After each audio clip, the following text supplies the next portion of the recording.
বাসায় আসার পর দেখি যে আমার বউ নাই। কয় তোর ভাল না লাগলে তুই চলে যাবি এবার সাথে। খোঁজাখুঁজি করার পর যেমন রাত হয়ে গেছে, 9টা বাজে যায় আমরা থানায় যায় যেটি করছি। আমার তো দেখে বিয়ে করছে সে। আমি এই জায়গায় এসে আমার নাতির বউ এবং সন্তান আমরা বুঝে পাইছি আমার সন্তান স্ত্রীকে পেয়ে এখন ভালো লাগতেছে।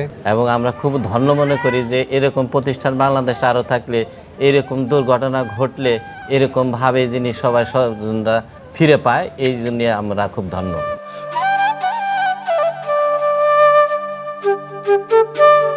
মোহাম্মদ সাদেক হোসেন, গ্রাম বেগুনটির, পোস্ট অফিস শাহরাইল, থানা সিংগার, জেলা মানিকগঞ্জ। এখানে আমরা আসছি এই যে আমাদের নাতি হয়, ওর ছেলে এবং বউ গত শুক্রবার 8:30টার দিকে বাড়ি থেকে বেরিয়ে আসছে। আমরা খোঁজাখুঁজির পরে আমরা জানতে পারলাম সমাজ কল্যাণ থেকে যে ওখানে গেছে, ওখান থেকে আপনাদের এখানে রেফারেন্স পাঠাইছে। ওই খবরে আমরা আপনাদের এখান থেকে, ওটা কী কারণে বেরিয়েছে ওটা আমি সঠিক জানি না। আসসালামু আলাইকুম, আমার নাম মোহাম্মদ সোহেল, আমি রাজমিস্ত্রি কাজ করি। তো শুক্রবার সকাল 9টার সময় আমি হলো কাজে গেছিলো 8টা বাজে কাজে গেছি। তো নানি আসলো বাসায়, ছোটো ভাই আসলো বাসায়। ছোটো ভাই গেছিলো ঘাস কাটতে, আর নানি গেছিলো রামনগর হইলো বরহিনিয়া আর কি, বরকিনিয়া। তো আমি কাজ করতেছি, 9টা বাজে আমার মামা ফোন দিছে যে তোর বউ যেন বাসায় নাই, তুই কোনে? আমি কাজে আইছি। পরে বললো যে তাই তুই বাসায় আয়, কাজ পরে কর, তুই বাসায় আয়, যে দেখ তোর বউ কোনে গেছে। পরে আমি বাসায় আইছি, কাজ থুয়া বাসায় আসার পর দেখি যে আমার বউ নাই। পরে আমার শ্বশুরবাড়ির লোকরে ফোন দিছি যে আমার শাশুড়িরে, যে আম্মা দেখেন তো দেখি সাইমা কই গেছে, আপনার বাড়ি গেছে কিনা। তারা বলছে না, যে আমাকে বাড়ি আসে নাই। তা আমি বলতেছি যে তাই কই যাইতে পারে। তাই হেরা বলতেছে যে তোমাকে বাড়ি আসলো মেয়া, দেখো তোমরা খোঁজ করো যে করে কই আসলো। তো হেরা বলতেছে এই কথা। আমি বলতেছি যে আমি তো গেছিলাম কাজে গেছি, সাইমার তো বাসায় হয়ে গেছি। এখন সাইমা তো কই গেছে, ইয়ার আগেও তো 3-4 বার গেছে এইভাবে। এখন কই গেছে আমি বলবো কেমনি, কারণ আমার তো আত্মীয় বাড়ি একমাত্র আমার খালার বাড়ি, তাছাড়া আর আমার কোনো আত্মীয় বাড়ি নাই। পরে আমার খালারে ফোন দিলাম যে খালা দেন তো আপনার বাড়ি গেছে কিনা। পরে আমার খালা বললো যে না, আমার বাড়ি আসে নাই। পরে আমার খালারে আমি পাঠাইছি যে আমার শ্বশুর বাড়ি, যে যায় দেখেন তো দিয়ে আমার শ্বশুর বাড়ি গেছে কিনা। পরে আমার খালা যায় হারে পায় নাই। পরে এভাবে দেখতে দেখতে খোঁজাখুঁজি করার পর যেমন রাত হয়ে গেছে, মানে রাত 8টা বা 9টা এরকম হয়ে যাওয়ার পর খোঁজাখুঁজি করার পর আমরা পাইনি। পরে 9টা বাজে যায় আমরা থানায় যায় যেটি করে আইছি এই পর্যন্তই। তারপরে এই যে আপনাদের এই জায়গায় পাওয়া গেছে। বের হওয়ার কারণ, আমি কাজে গেছি সকালে, কারণ সকালবেলা ছোটো বাচ্চা ওই রান্ধে না, এর লেগে আমি সকালে হোটেল থেকে নাস্তা খেয়ে কাজ করি। বলছি যে তাই দুপুরে রান্না বাড়া করো, আমি দুপুরে এসে খাবানি। তো নানি গেছে ওই দিক দিয়ে রামনগর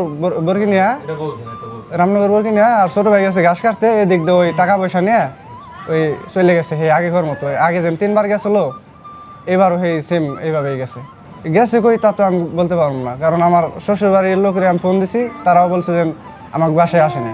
আমার নাম মোসাম্মদ সাইমা আক্তার, আর আমার বাড়ি হলো সিংগার আজিমপুর মধ্যপাড়া। আমি বাসা থেকে বের হয়েছি কারণ সে যেদিন আমি আইছি সেদিন মানে আমার সাথে রাগারাগি করছে সকালে রান্না বান্না নিয়ে। মানে আমার হাতের রান্না বেশি ভালো না। তার বাইরে আইছে জ্বর, পোলা, সামনে মানে একটু পায়খানা করছে, তাই আমি হুঁচাইছি, পাইপ দিয়ে ধরছে, আমি হুঁচাইছি। তারপরে তার ভাই মানে ঘিন্নেই খায়। তারপরে এদিনে রাগারাগি করছে, কয় তোর ভাল না লাগলে তুই চলে যাবি এবার সাথে, এডি কইতো মানে আর অনেক কিছু। আগে পরে মা বাপ নিয়ে গালি দেয়, তারপরে অনেক কি করে, অনেক কথাই বলে।